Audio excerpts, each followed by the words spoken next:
In the 2000s and 2010s, there were tons of online games out there. From Club Penguin to Pop Tropica to Animal Jam. These games shaped so many people's childhoods, including my own. There was one game in particular, though, that I remember playing for hours on end. Fantage. If you aren't familiar with Fantage, it was a browser game meant to provide a virtual playground for kids that they could safely use. It was released publicly in March of 2008, and the game ran for a solid 10 years before eventually shutting down in 2018. In this video, we're going to talk about the creation of Fantage, how fast it grew, what it was like at its peak, and why I believe it eventually had to shut down.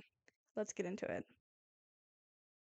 Fantage was originally developed as an educational math game in January of 2007 when David Huang and Peter Bay created Fantage Incorporated. They didn't go through with this idea, however, because of the negative reception they received when they presented it to children. They later developed Fantage into something similar to what I knew and loved as a kid. A closed beta version of the game was made available on October 29th, 2007, where the beta testers got to see what the full game with the features added into the paid membership was like. The game eventually went into open beta on January 1st, 2008, then it officially released on March 17th, 2008. Around 2009 to 2010, Nexon, a South Korean video game developer, made investments into Fantage, allowing them to hire designers and developers to work on the site consistently. From November of 2009 to February of 2010, Fantage's site was entirely reworked and the user base grew exponentially. They went from 3 million registered users to 7.7 million registered users in a year. Nexon ran Fantage Incorporated in New Jersey, which is where the key developers would work on the site and eventually allow for 20 million users to be on the site at once. That is impressive for that time. Fantage grew a lot in little time. The free beta version of the site was released in January of 2008, and they grew to 40,000 users by May. Once the game was officially released and invested in by Nexon, the site grew more and more. In October of 2009, they had 1.5 million unique users on the website a month. By September of 2010, they had 7 million registered users in total. Their goal was to hit 10 million by the end of 2010. Whether or not they actually reached that goal by December 31st of that year is unclear, but based on their growth levels, I would think yes. They hit peak user count at 30 million in December of 2014, so they probably hit that goal. Fantage hit its peak of 30 million registered users in December of 2014.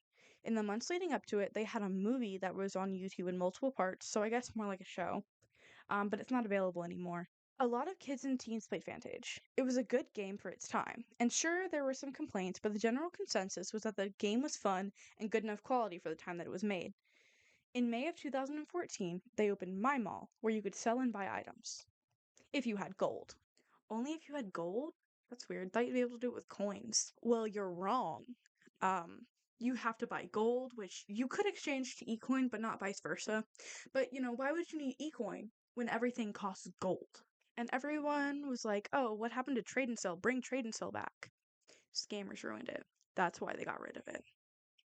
Okay, looking at like the financial statements and stuff, it is reasonable to conclude that the reason that Fantage had so much debt was due to the fact that they got rid of trade and sell. That is a direct quote from one of the articles. For a game that peaked in December of 2014, it really seemed like they were going downhill in early 2014. Yikes. Fantage hit its peak in the early 2010s. It was an amazing game, perfect for its time, but it died out as many things do. People logged in less and less, servers were removed due to lack of necessity from lack of players, less people bought memberships, and the loss eventually was worse than the gain. On May 17th, 2018, Fantage announced that the game would be permanently closed on June 30th, 2018. Membership payments were stopped on the same day of that announcement, and the game began its final event, called Farewell Party. From May 17th to May 23rd, users could get a free item just for logging in, and every user got to experience what the premium membership was like from June 1st to the site's close on June 30th. I like to think that I got to play Fantage at its peak, but since I'm not sure exactly when I played, because I played it so many times over my childhood, I can't really say that confidently. I can say that I do remember the game being extremely fun. I'm not sure if it was because I was like 7 playing a dress up game or, if I'm romanticizing it. But I do know it was definitely a key game that I played in my childhood. Honestly, I probably am romanticizing it, not gonna lie. I remember that I was annoyed at the amount of items that cost gold because I was poor and I wasn't allowed to waste money on a computer game, especially considering I was like 7 and I would forget about the account in 6 months. I do have a general idea of at least one time that I played based on a Facebook post from like 2014. And I can't say that's entirely accurate though, considering I did play multiple times.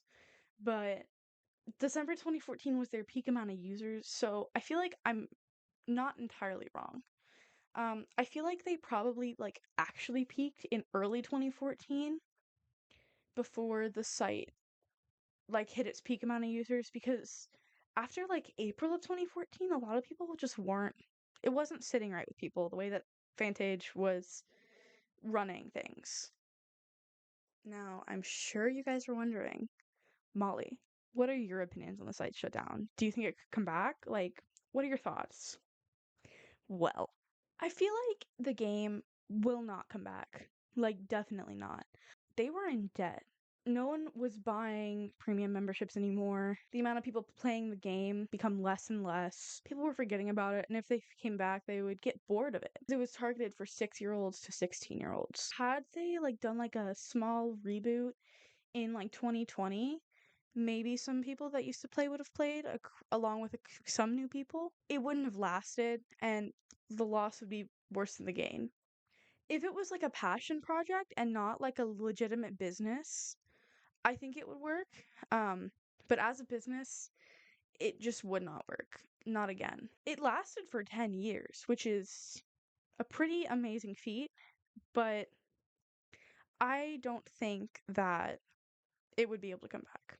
As to why exactly the site shut down, there were problems that they never addressed, or if they did, they would kind of address it in like a, oh, we're working on this, and then they just wouldn't like talk about it again, no matter if they fixed it or not. On a lot of their posts, there was a comment from this one account, and they were trying to get Fantage to come back. There was a whole like change.org thing, like a petition and everything. Like I said, the game was good for its time. Had it come out later, it probably wouldn't have blown up the way that it did. Had it come out any earlier, same story. It came out just at the right time, and it lasted the right amount of time. All good things must come to an end eventually. Fantage reached its end. There's no reviving it. People were annoyed with them because everything was costing money. I don't think a lot of players realized how much debt Fantage was in. I'm not entirely sure how much. They had about 700,000 in assets, like that was like how much they owned. Um they were suffering from liabilities of almost $6 million. Eventually, that debt stacks up, and suddenly you don't have money for anything. You can't keep paying your developers to work on the site. You gotta shut it down. That is why Fantage ended. That is why they shut down the site. If you guys enjoyed this video, give it a like, subscribe, comment. Tell me something that I should do next. If you want to see more content like this, let me know because this is definitely different than what I usually do. Because this was actually fun to like script everything up. Except for I didn't script like my opinions on it. I don't want to like put this on a script. I just want to speak and let it just come out. And that's what I did. I've come to the conclusion that I know what I'm doing now. How do we feel about the makeshift set, guys? I'm not I'm not like thrilled with it, but like it's also kind of cute and it's like kind of like exactly my vibe. It's doing so good. And then noises. Okay. Don't know how I feel about this like little set. Who is mowing their lawn? It is 2:40 on a Sunday. You should not be mowing your lawn. Oh wait, what if I It's so hot in here. Please, I'm actually dying. I like putting this blanket up to cover. Okay, this literally there is no space in here except for just like a little bit. Like I can move forward, but like you can't see me. So I have to stand like here or back. But the further back I go, the more likely I am to show the shower behind me because I'm recording in the bathroom. That was a really good take. That was a really good take. I'm editing right now for this video. I'm in shock at how the website looked when it first came out. Look at this. Look at this. I'm in shock. Like, I am genuinely just shocked. Hello? Look at me go, I'm doing so good. Like, actually, like, sweating. Fantage grew a lot in a little amount of time. Nope. In October of 2009, they had 1 million. By September of 2010, they had 7 million registered users in total. By September of 2010, they had 7 million registered users in. Something that confuses me. I always thought that the game was pronounced Fantage, not Fantage, for some reason. So now I keep wanting to say it wrong.